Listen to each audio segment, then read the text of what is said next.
नमस्कार, निर्मलाज रेसिपी मराठीमध्ये आपले खूप खूप स्वागत आहे। आज आपण उपवासाच्या फराळासाठी साबुदाणा बटाटा चकली करणार आहोत। तर मी तुम्हाला साबुदाणा आणि बटाट्याचं योग्य प्रमाण आणि करण्याची पद्धत ही तुम्हाला दाखवणार आहे। चला तर आपण रेसिपीला सुरुवात करूया। इथे मी अर्धा किलो साबुदाणा घेतलेला आहे। तुम्हाला अर्धा किलो साबुदाण्याच्या मी चकल्या दाखवणार आहे। तर मग अर्धा किलो साबुदाण्याला 1.25 किलो बटाटे घेतले। आता हे बटाटे आपण बाजूला ठेवून देऊ आणि साबुदाणा आपल्याला स्वच्छ धुवून भिजत घालायचा आहे।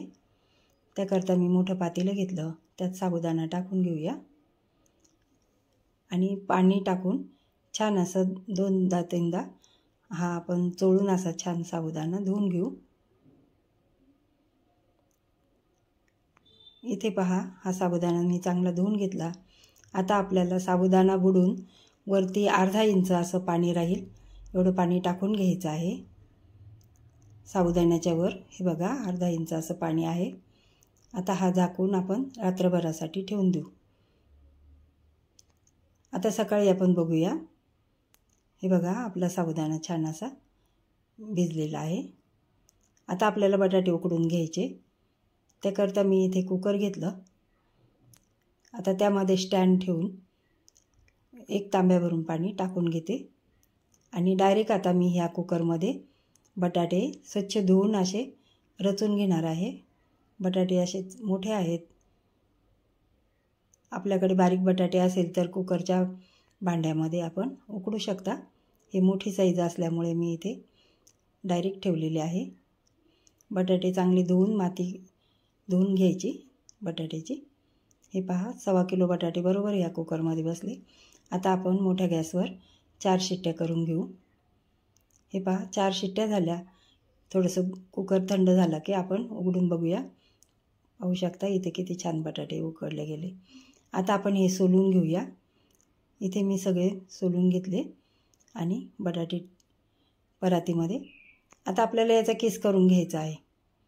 त्याकरता मी आपण जे खोबरं किसतो ती किसणीने किसून घ्यायचं, म्हणजे त्यात आपले बटाट्याचे तुकडे असे राहिले नाही पाहिजे याची काळजी घ्यायची आहे। कारण चकली करताना साच्यामध्ये किंवा आपण जे करणार आहे त्या पद्धत तर त्यामध्ये हे अडकले नाही पाहिजे मध्ये मध्ये तुकडे, म्हणून आपण एकसारखे किसून घ्यायचे। आता आपल्याला मिरची घालायची आहे त्यात, तर तुम्ही लाल तिखट पण घालू शकता। मी इथे हिरवी मिरची घेतली, ती मिक्सरला बारीक करून घेऊया। 1 चमचा जिरं आणि चवीपुरतं मीठ घेतलेलं आहे। मिक्सरला पाणी न घालता आपण ही मिरची अशी फिरून घेतली। हे पहा मिरची अशी दळून घेतलेली आहे। आता साबुदाणा शिजण्यासाठी आपल्याला पाणी घ्यायचं। तर पाण्याचं मी प्रमाण पण तुम्हाला सांगते। अर्धा किलो साबुदाण्यासाठी 1 लिटर पाणी घालायचं आहे। तर आपण आता हे पाणी तांब्याने मोजून घेऊ। हा अर्धा लिटरचा तांब्या आहे। तर मी इथे 2 तांबे अर्धा किलो साबुदाण्यासाठी वापरणार आहे। आता साबुदाणा आपण मोकळा करून घेऊया। इथे हे पहा तोपर्यंत पाण्याला उकळ येते। आता जो साबुदाणा आपण रात्रभर भिजवला होता तो चांगला सुट्टा करून घेतलेला आहे आणि बटाटे पण किसून घेतले। आपण पाण्याला आधण ठेवायच्या आधी ही तयारी करून घ्यायची। बटाटे किसून घ्यायचे, साबुदाणा मोकळा करून घ्यायचा। आता इथे बघा हे 2 तांबे पाणी आपण जे ठेवलं होतं ते चांगलं उकळलं आहे। आता आपण मोकळा केलेला साबुदाणा त्यात टाकून घेऊ आणि पळीने ताबडतोब पाणी हलवून घ्यायचा, म्हणजे त्याची गाठ तयार होणार नाही। हे पहा आपल्याला यापेक्षा कमी पण नाही आणि यापेक्षा जास्त पण नाही, एवढंच पाणी घालायचं आणि तेवढ्या पाण्यामध्ये आपण छान असं साबुदाणा शिजवून घ्यायचा आहे। आता चवीनुसार आपण त्यात मीठ घालून घेऊ, म्हणजे बटाटे आणि साबुदाण्याला पुरेल इतपत आपण त्यात मीठ घातलेलं आहे। मीठ टाकल्यानंतर एकदा हलवून घेऊया। हे पहा साबुदाणा आपला छान असा शिजतो आहे। आपण आता ना झाकण ठेवून एक वाफ घेऊया। गॅस थोडा मीडियम करून एक चांगली दणदणीत वाफ काढून घ्यायची साबुदाण्याला, म्हणजे पटकन वाफून निघतो। हे पहा साबुदाण्याचा रंग पण आता बदलला आणि पाणी पण कमी झालं, थोडा घट्ट असा साबुदाणा तयार झाला। हे बघा आता आपण त्यात चमचाभर जिरं घालून घेऊ आणि तो मिरचीचा जो ठेचा तयार करून घेतला, मिक्सरला बारीक करून घेतला, तो मी 1 चमचा तोही टाकून घेतला. मिरची पण मी कमीच वापरली आहे, जास्त वापरायची नाही. जास्त मिरची घातल्यानंतर ठसका येतो खाते वेळेला. आता हे फिरवून घेतलं, पुन्हा एकदा हलवून घेतलेलं आहे, एकजीव करून घेतलं. पाहू शकता. आपण मिरची आणि जिरे जरा उशिरा टाकायचे, म्हणजे साबुदाण्याचा कलर बदलत नाही. आता जे बटाटा किसून घेतला तो घालून घेऊया. इथे मी किसलेला बटाट्याचा किस संपूर्ण टाकून घेतला. आता आपण हा पळीने छान असा एकजीव करून घेऊ.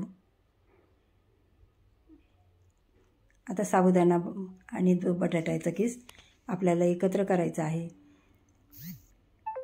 इथे गॅसवर मला हलवता येत नव्हता, थोडंसं उंच पातेलं असल्यामुळे, तर मी खाली काढून घेतला.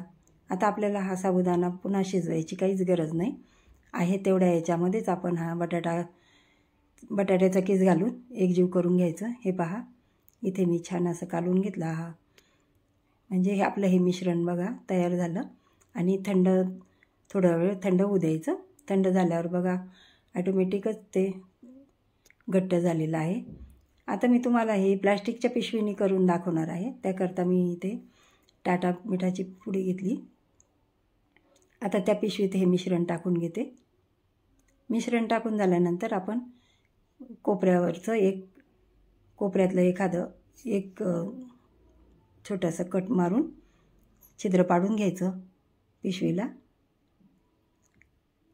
मी तुम्हाला इथे करून दाखवते. एक छोटंसं प्लास्टिकचा तुकडा घेऊन त्यावर कशा चकल्या घालायच्या मी अशा 2-3 करून दाखवते. नंतर मी बाहेर ओट्यावर करणार आहे. हे पहा, या पद्धतीने आपल्याला करून घ्यायचं. पिशवीला छोटंसं छिद्र पाडायचं की त्यातून एकच साबुदाणा बाहेर येईल इतकंच. हे पहा, असे या पद्धतीने आपण करूया. चला तर मग आता मी ओट्यावर केलेलं दाखवते तुम्हाला. इथे बघा मी 2-2 वेड्याच्याच अशा केल्या आणि चकलीच्या 2 तारांमध्ये अंतर असं ठेवलेलं आहे. अगदी छोट्या छोट्या करून घेतल्या. तुम्हाला मी दाखवते. ह्या अर्धा किलोच्या झालेल्या आहेत, एवढ्या ताटभर. आता आपण तळून पण बघूया. त्याकरता मी इथे तेल तापायला ठेवलं. तेल तापलं का मी त्यात 2 चकल्या ह्या टाकून घेतल्या. पाहू शकता तेल छान तापलेलं आहे. बघा 2च काड्या असलेल्या ह्या चकल्या छान फुलून येतात. मी तुम्हाला आणखीन 2-3 तळून दाखवते.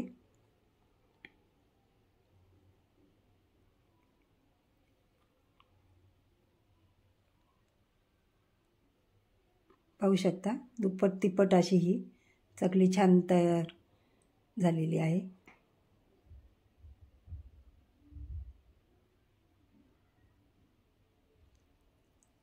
हे पहा, दुप्पट तिप्पट अशी ही चकली तळून तयार झाली.